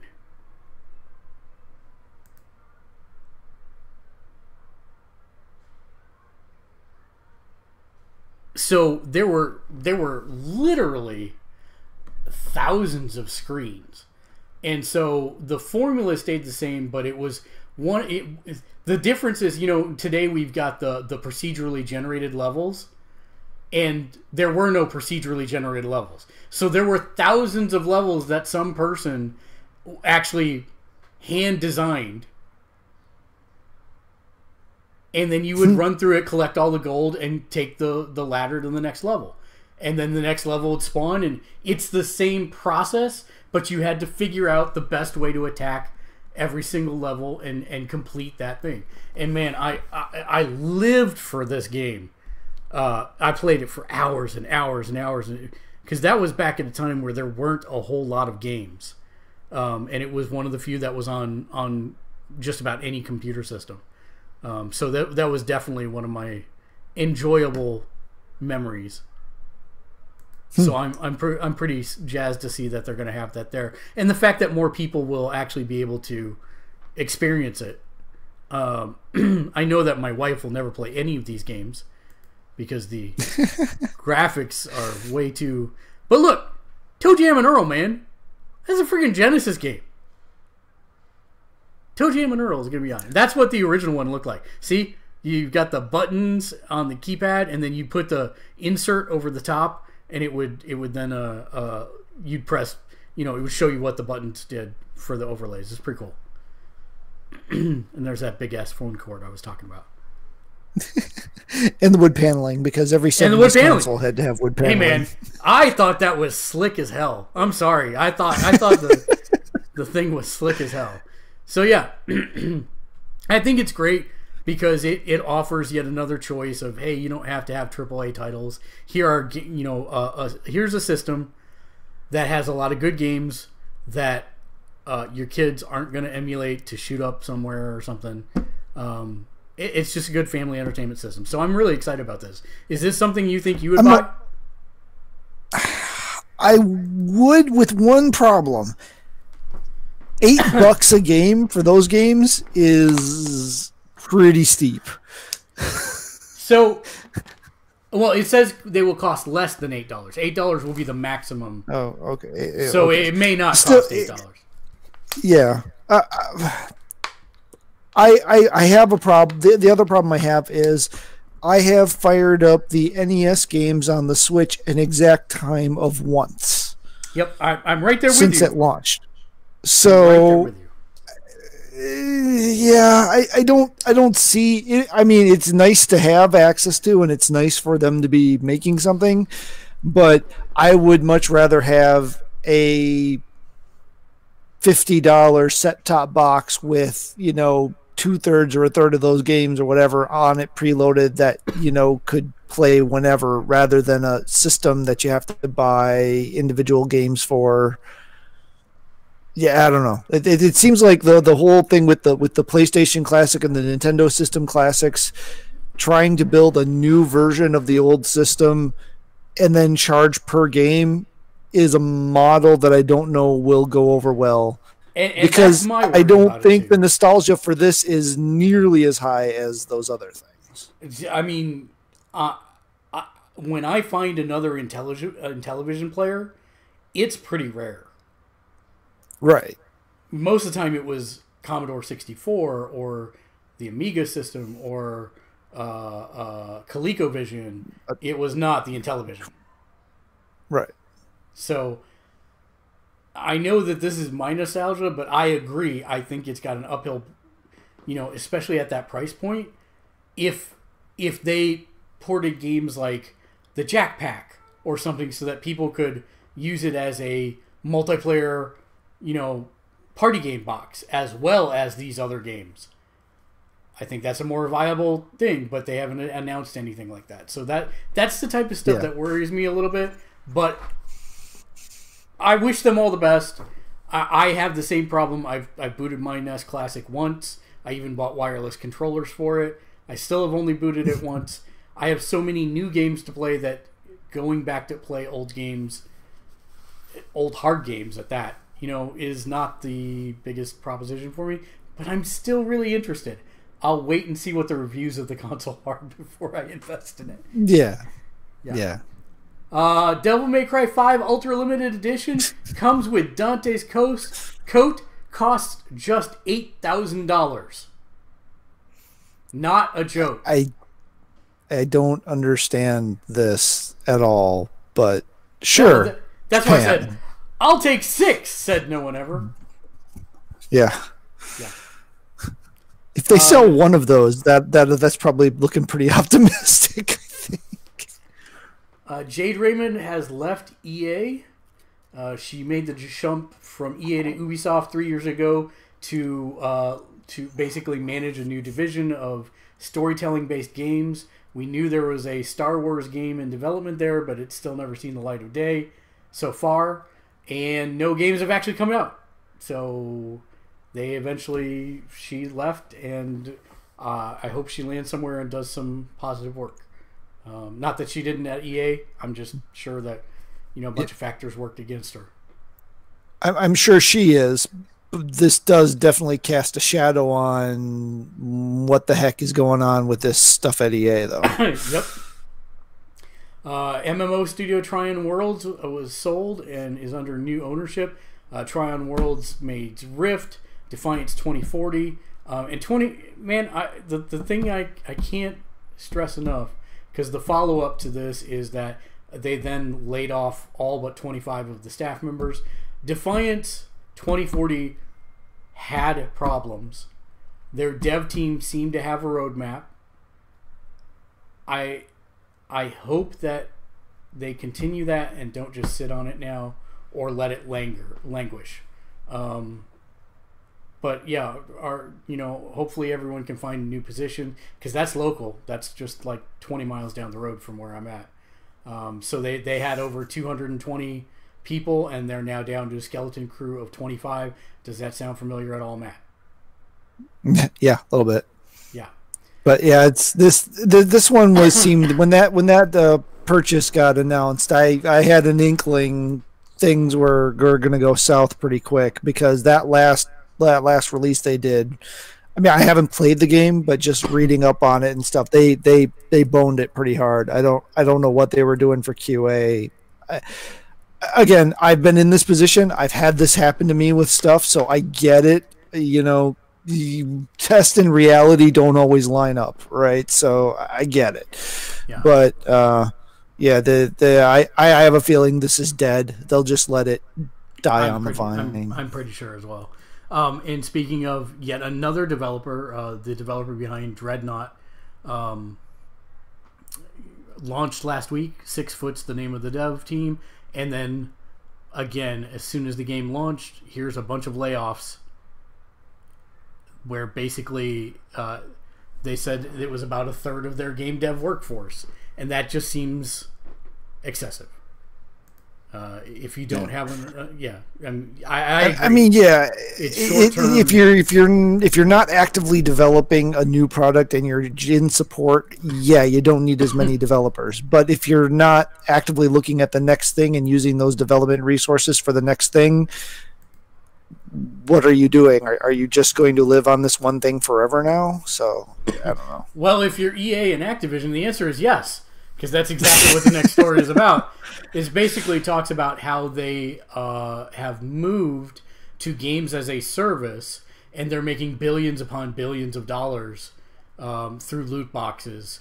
And yes, they backed off on certain games like Battlefront 2, but if you look at NBA 2K19, that's all DLC based. If you look at FIFA, that is 100% DLC based. And Destiny, things of that nature. So that's basically, we're only going to see this grow until something happens. I think there was a big backlash for Battlefront 2. I believe they're going to continue to do things like the Overwatch style, where they build the game, there's a fee to buy the game, and then if you want cosmetics, it's going to be DLC, and they'll put attractive cosmetics in there. That's their choice. You choose whether or not you want to support them or not. But that's an interesting thing. But if you look at the numbers, which this does break down, it's kind of crazy. They have basically grown from a what did they say? Yeah, from $10 billion to $60 billion. I'm sorry, $4 billion 6 years ago to $33 billion today. Activision Blizzard grew from 10 billion to 60 billion. That's crazy. Billion with a B. Yeah. Billion. It's Dr. Evil. There was the pushback against the season pass, and then this kind of replaced the season pass. Yep. I think we're going to see people pushing for the season pass to come back. Mm-hmm. I don't know. I mean, I don't do cosmetics, right? I mean, don't die. So I mean, stuff for me like that is just like, oh yeah, I'll use the noob skin. I don't care. I'm not here to impress anybody by the fact that I bought or loot boxed or whatever these things. So whatever. Spider-Man handled it completely differently, where all of the suits were in the game, and you buy the DLC, which gets you all of the other stuff. And oh, by the way, some more suits come with it. Okay, but again, that's not an online multiplayer experience, so that's not where the money is. Right, and I'm concerned that we'll see more games move in this direction over time. But we'll see. Sorry, I had to go get a water because like you said, I'm dying. PlayStation users have not been impressed with the beta of the PSN name change service. There's a bunch of disclaimers that say, hey, oh, and by the way, your downloaded content may not work. Your paid DLC may not work. Games may not work. And by the way, in some places, your old name will still show up. To be clear, that's all with stuff before a certain date. Still. I'm just saying, didn't the name? That is part of the caveat is anything since or anything before date X, which is ridiculously recent. It's not like it's a very long back, so it's not like it saves it or anything. But I just don't understand. I just don't understand. And well, I do. I completely understand exactly what's going on here, and the fact is that they made a dumb decision at the nascent stages of the PSN in terms of why would anyone ever want to change their name. That wasn't a requirement at the beginning, and so they made a design decision, and they've been stuck with that for forever. I believe this is more of a setup for PS5 than this is for PS4 and previous. I agree with you, but I think that I still don't understand, as somebody who's worked with databases myself. I get it. Their indexing field is the PSN name, right? Yep. And so if you change it, it affects everything. But then you need to build some kind of bridge and re-index everything to that bridge field, and then you can safely change the original. But why can't they implement this in a way that's not this? Because it probably requires every single game to change how they connect to the PSN and the field that they go to look to, right? So they're looking at the primary key, which is the name. Now you've got to look at this field. Oh, that game's 10 years old. I don't want to touch that game anymore. I don't even have people who understand the code in that game anymore. I'm with you. But why not build a middleware to interface with all the different games and then route as a... This is what I don't understand. That still wouldn't be 100% solution, and it would cost a ton of money. for old games. I mean, right? I mean, yeah. I get it. I understand that, and again, people love to yip, so they're going to yip at anything that isn't perfection. And tech is hard, but being an armchair developer is easy. So it's true. I am definitely that. I'm not gonna quibble about that, but it does seem like it's weird that it's this difficult. Microsoft had it figured out on day one, and it's Microsoft. Yeah, well, they have a completely different paradigm, but yeah, the thing that does surprise me is that it isn't compatible with every single PS4 title. That is the piece that surprises me. I'm not surprised that Vita and PS3 have issues with this. I am surprised that the PS4 library isn't 100% compatible. And I'm totally pissed off that they didn't even address my PS TV. I think that falls under Vita. Movie Pass. Mine's sitting right over there behind all those boxes, actually. It's right over there on the floor. I'll one-up you. Hold on. Is yours still hooked up to the TV? It most definitely is not hooked up to the TV, but here, right there. Booyah.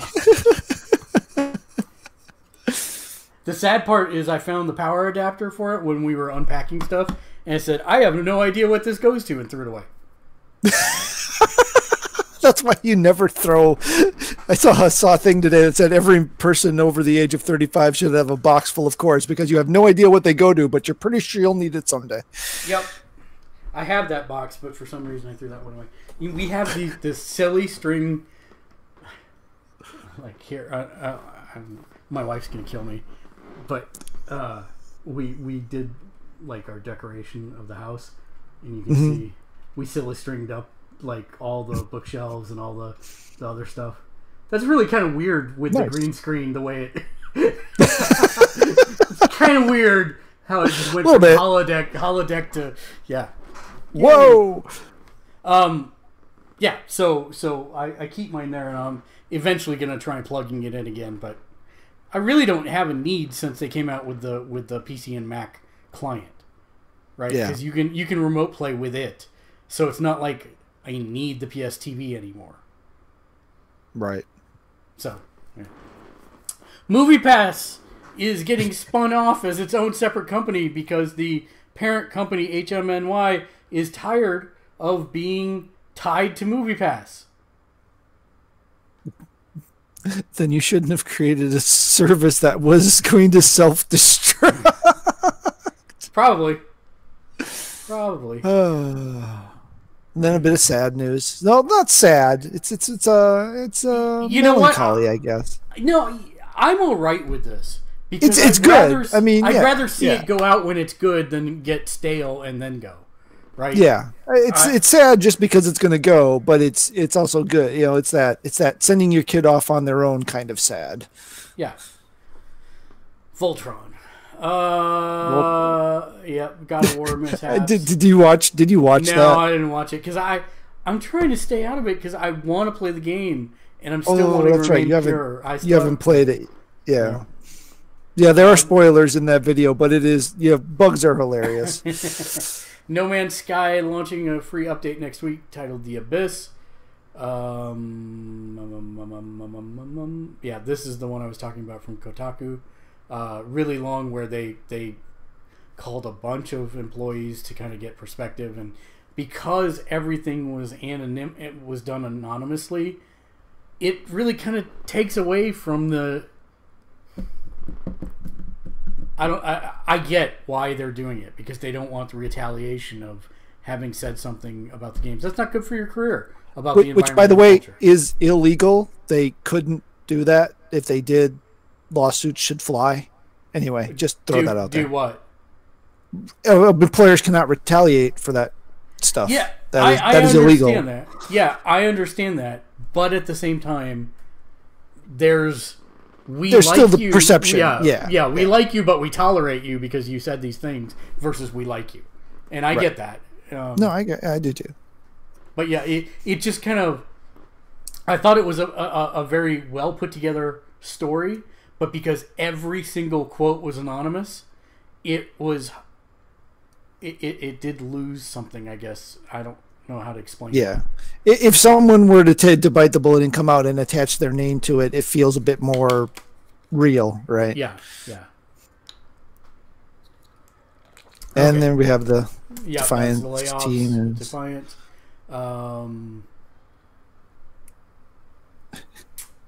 Oh, yeah. This is slick as hell.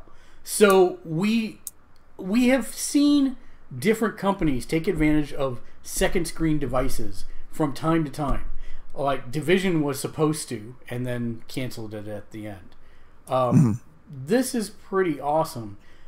In Red Dead 2, which comes out tomorrow, which I won't get to play till Sunday. They have made it Friday technically, right?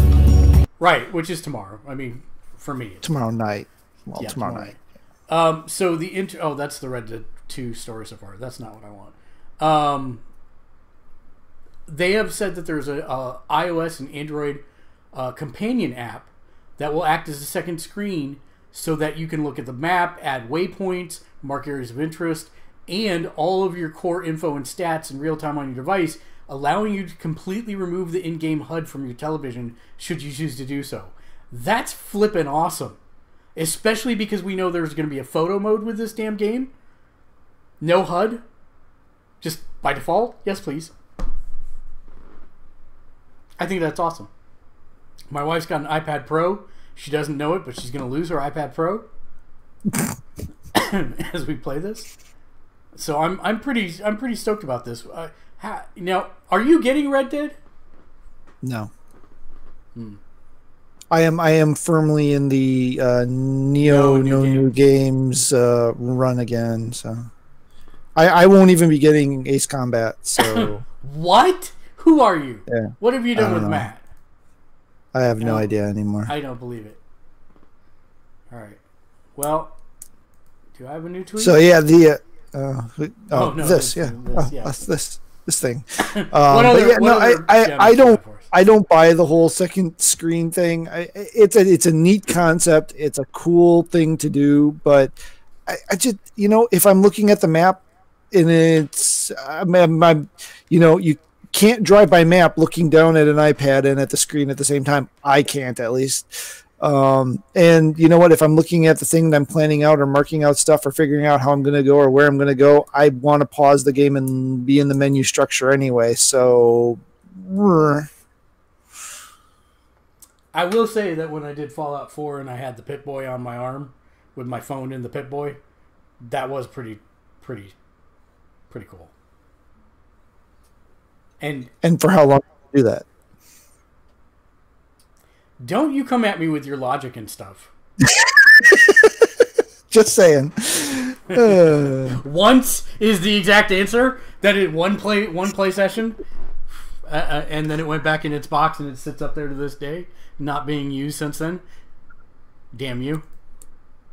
Well, you never did get to Diamond City, so No, I sure didn't. Man, you have spent more money on games that you haven't finished than I've probably spent on games in the last 10 years. But here's the thing, right? Like, I would get what you're saying if that mattered to me.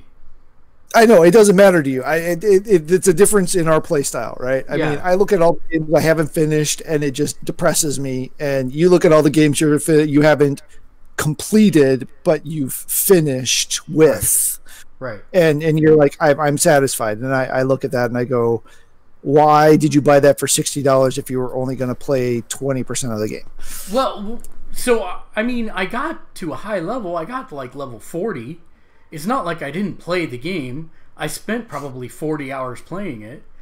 I just got to the point where I'm like, okay, I have experienced this game as far as I need to. There are other things I want to experience and talk about, so I'm good with this. And then I move on and I trade it in at GameStop, or I, whatever the case. I'm not, you're not wrong, but at the same time, I don't feel like you have to complete every game. There are games I want to complete, like Divinity is one of those games that I want to complete, and Lord knows I haven't done it, but I want to complete it. But there are other games that it's less important. Of the hours that you contributed to that game, the first half of that game, you could have played 4 different iterations of Fallout 4. Yeah, you're not wrong. But I think for me, there comes a point where I've reached a saturation point of a game. That's why Divinity is so weird for me, because I've played the game for 700 hours and I'm not sick of it, right? Every time I look at it, I'm like, well, how am I going to approach this combat? What's something different that I could do here?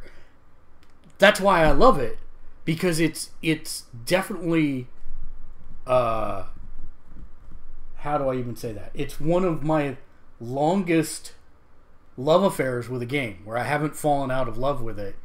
It hasn't started to grind my nerves or anything like that. Now, I will say that having played through it again up until this point, I really do feel like I am done with playing Act 1 and 2. Like, I really don't want to play Act 1 and 2 again. I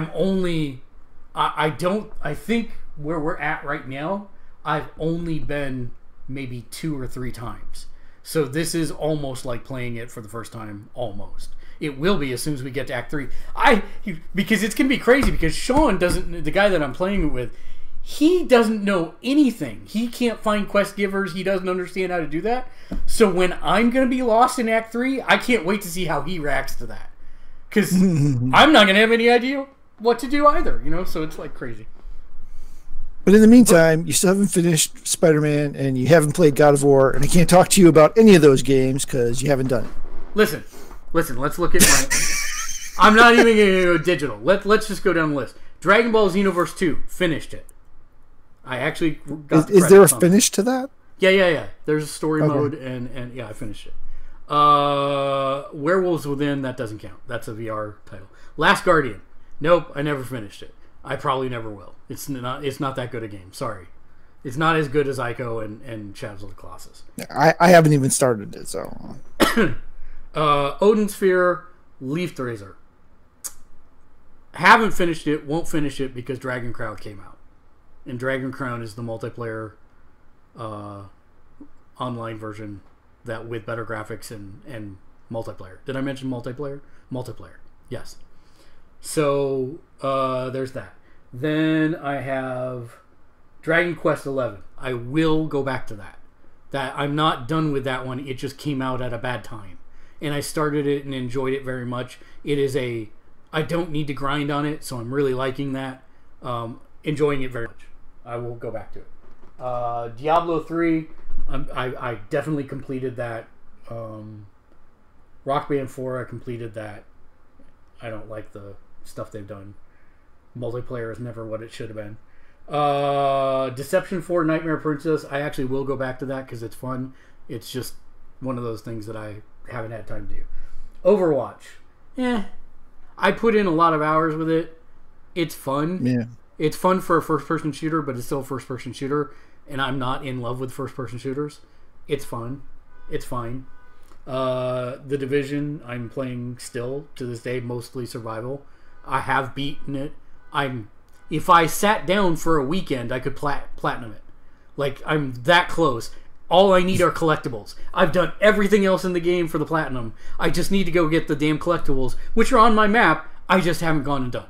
So if I sat down for a weekend, I would have the platinum for that. I just haven't. Battlefield 4, I'm done. Shadow of War, I actually finished. You did? Yeah. Oh, okay. I didn't know you finished that one. Okay. Yeah, I finished it. Last of Us, I finished. Doom, I haven't even put in the drive. I want to. I know it's good, but I also know it's good and I own it and it will be there. Right? So eventually I'll get the itch and put it in and play it. One of the few games I've played more than once. Yeah. Mortal Kombat X, I have definitely beaten that. Song of the Deep, I have not beaten that. World of Final Fantasy, I have not beaten that. And that's I really like World of Final Fantasy. There's nothing wrong with it. I think, again, it's just one of those things where I put 30 hours into it, and then I was like, there's other games out, and I will probably go back to that at some point. Horizon Zero Dawn, I want to go back to it. I just haven't had time to do so. I don't think I'm done with it. Final Fantasy 12, I am definitely not done with, but at the same time, I look at Final Fantasy 12 as that's an old game. Why am I spending time with an old game? I have it in case I want it because I'm a hoarder sometimes, but that's it. Plus, I love the game. That doesn't hurt. Final Fantasy 15 Deluxe. Oh, I have 15 still? Yeah, I'm probably never going to finish that. Sorry. I have not logged in for like the last 2 or 3 updates, so if I tried to load 15 now, it'd be a 3-hour wait before I could even try. South Park Fractured But Whole, I finished it. It wasn't as good as the first one. I was sad. And I think that's all of my physical discs as of right now. Wait. I'm not sitting in the same room, so I can't do similar things, but I do know things like Doom, God of War, Horizon Zero Dawn, Spider-Man, either Wolfenstein. Yeah, Spider-Man's digital for me, and I haven't finished it, but we've talked about that at length on the podcast. I will go back and finish it eventually. Because it's like Cyberpunk 2077, right? I'm super pumped for that game. I'm super pumped for it. I hope I have the love affair that I have with Divinity with it, because otherwise I'm never going to finish it either. Did you ever finish The Witcher, or did you get stuck in Gwentland? I got stuck in Gwentland, and then I never finished it. I mean, it's not... Again, there's nothing wrong with these games. They're great games. I'm not saying that there's anything... It's more of a programming error in me, in that I get... It's not ADD, because I can do it if I want to. But after a while, I've just had enough of a game, and I want to move on to something else. You know, I was sitting here the other night, and my wife is like, "What's wrong?" And I'm like, "I don't want to play anything." And she's like, "You have 50 million games on your PSN account that you've not even started. You have, well, I mean, that you've played like a couple hours on. You know, you have all these games. You just bought WWE. You just bought, you just got SoulCalibur. And SoulCalibur I've played because it's new and it's shiny at the moment. But there are a lot of times where I'm just hit with a malaise where nothing sounds good, which is hashtag first world problem. I get it. I'm not oblivious of that fact, but I go through these periods of times where I just don't want to play any games. And I'll watch wrestling, and sometimes that's fulfilling, sometimes it's not. Or I'll watch a TV show, and it's fulfilling, or it's not. And then I'm either further into the funk, or I've found something to tide me over till the next time. Does that make sense? No, I don't not understand the situation. I understand it. It would, opposite of you, that would just drive me more and more nuts. And that's part of No New Games Neo, right? I mean, like, I've got plenty of content to get through. I have limited resources, so play the crap you already got, you moron. That's just me, and that's my limitations on myself and my mentality of, you know, I hate putting away my PS1 discs because I keep all of my games. I don't sell my games back because I usually take so long to get done with them, or decide that I'm not going to play it, that it's not worth enough for me to do Trade it. it in. Yeah, I agree. And so it hurts me to put them away in a bin, because that feels like I'm giving up on them. Right. I mean, I'm not saying that this is a healthy mentality. I'm not saying either of these are good or bad mentalities. Yeah. It's just, that's the drastic difference in the two, right? See, and I'm a very disciplined person. I wish I had the discipline to do what you're doing, but I have FOMO, right? The fear of missing out. I want to be able to talk about... God of War is such a weird thing for me, right? Because I love God of War. I wanted to be part of that conversation. It just fell in the wrong place where finances weren't great, and then I had missed the initial opening salvo, and I didn't want to deal with spoilers, so I was staying out of the conversation even more, and then it just kind of slipped away, and now everything else is coming out, and I don't have time to go back for it right now.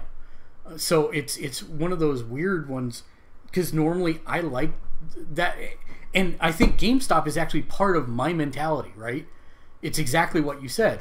You hold on to every disc. By the time you're done with it, it's not worth anything in their trade value system, right? So if I play Fallout 4 for 40 hours over the course of like a week, and I get done with it, and I'm like, well, I could sink more hours into it, which would feel like a grind to me, or I could trade it in at GameStop and get $30 of credit towards something else that I want to play. That's usually what ends up happening for me, and that keeps my cycle short, if that makes sense. And I think over the years that has probably made me a little ADD in that respect, in that I know that if I hit that that point where I start feeling like it's grinding and I trade it in, then I get a greater return on it. So I'm interested. I would be interested to see like a control group where there is no GameStop near them. If those people have a tendency to keep discs longer, or if they have a tendency to move on to new games like I do. And I bet the answer is more like you than me. Which, there was most of my life where you didn't have a GameStop type option, growing up and all that stuff. So, but that was also the age of, you had, one game a year you got, and blah, blah, blah, all the other stuff. But yeah, I don't know. It's an interesting take. I get it. Some people will be more happy playing 20% of everything than 100% of anything. Right. So I get that. I get you play a game till you're done, and I get that games are not, you play something like Doom. There's really only one way to play Doom. You play the game, right? Something like The Witcher or Fallout. Yeah, you don't have to play the story. I think that is a disservice to the game to not, but that's my opinion, right? I can't say anyone's wrong for that. It's just... It's such a minor part of the game. It's like you can kill that out without really doing that much extra. You act like I went out of my way not to do the story. That's not the case. I think you did. I honestly think you did. Whether you meant to or not, I think you did. I succumbed to your Witcher issue in that, oh, the flower. And then it would be like, oh, monster. Oh, wait, what's this? It's an encampment. Oh, wait, I can build this place up. Oh, let's do that. And then it was like, oh, a movie theater. Let's convert that. Oh, look, here's another set of things. And I just never made my way to the story mission. Which is weird, because you actually didn't unlock a couple of systems because you never got far enough into the story to unlock them. I'm sure that's true. That probably would have made my battle with the Brotherhood much easier. Probably, because I don't know what I was missing. But yeah, I also don't think that either way is wrong, and I don't encourage one over another. People play the way they play, or they have the goals that they have, and that's what I like about gaming, is that there's enough for everybody to play however they want. Some people who play Minecraft and nothing but Minecraft, those people are just flat out wrong. I kid. Not really, but a little bit. All right, we better wrap this thing up because I think I got dogs that are gonna start peeing on my comic books. Did I miss anything else on the newsfeed before? No, that was it. The last thing on the feed was us right now here doing this. Okay, great. So, I forgot to mention we were watching The Voice still, and my wife is like on the edge of her chair because she always watched like American Idol and that stuff, and it was kind of cutthroat. And The Voice is very. Everybody's working together even though they're competing. Mm-hmm. And she really likes that vibe, so that's kind of cool that she's having that kind of reaction to it. All right. So this is the part of the show where we like to thank all of our patrons that donate at the $5 or above level. You can become a patron at patreon.com/Gamersledge, whereas for as little as $1 a month, you get your name on every show that we do. And as I mentioned, we like to thank all the people who pledge at the $5 and above level. So thank you, Bobby. Thank you, John. Thank you, Naomi. Thank you, Regina. Thank you, Justin. And then thank you also to Turo, Eric, Ian, and Patrick. That's going to bring us to final thoughts. Matt, final thoughts for you go first. I have to get an item. You go ahead. I'll be back. Wow, this is going to be a show and tell final thought? Yes. I'm a little intrigued and scared. My final thought of the week is obviously Red Dead Redemption 2. Whether you agree with the crunch or not, I think this is going to be a work of art. If you are curious about it, check out the stream. If you're going to buy it, let us know what you think once you get it. I'm super excited about it. I am petrified, Matt, that I'm going to fall into the same hole as The Witcher and every other first-person game. But my wife is saying that she will keep me on the straight and narrow for the story only, and she wants to watch it. I look at the numbers for this thing, and it actually dissuades me from wanting it. I just look at those. It's kind of like what hit me with The Witcher the first time trying to get through it, right? That first time you start up The Witcher, and you get stuck picking flowers for 3 hours. Right. And then from there, it just goes downhill. I just looking at like, it's 60 hours. That means it's easily 180 hours. Yep. That actually dissuades me from wanting to participate. But yeah, it'll be interesting to see how it goes. I'm not finding. Why can't I find it? All right, I'll just go with this one. It's not what I was looking for, but. I'm disappointed already then.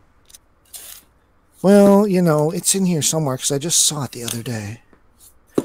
It's not that one. I'm actually silently freaking out that I don't see my Advanced D&D television cartridge on the library. Okay, but my point is, you do need to come visit me someday.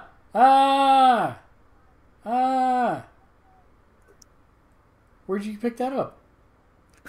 It's yours, dude. I still got your box of X-Men comics. I thought you picked it up. I'm like, what the heck? I was like, yeah, I know you have my box of X-Men comics. It makes me very sad.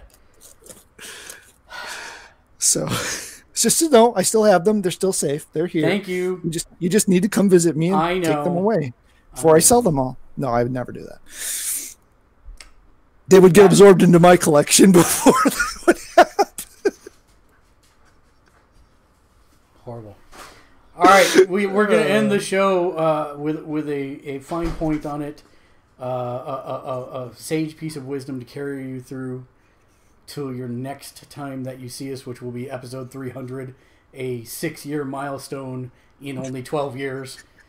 Matt, why should you not write with a dull pencil? I don't know. Why should you not write with a dull pencil? Because it's pointless. Until next week, thanks for watching. Game on. Game on. 18. Yeah, that's a hit. There we go.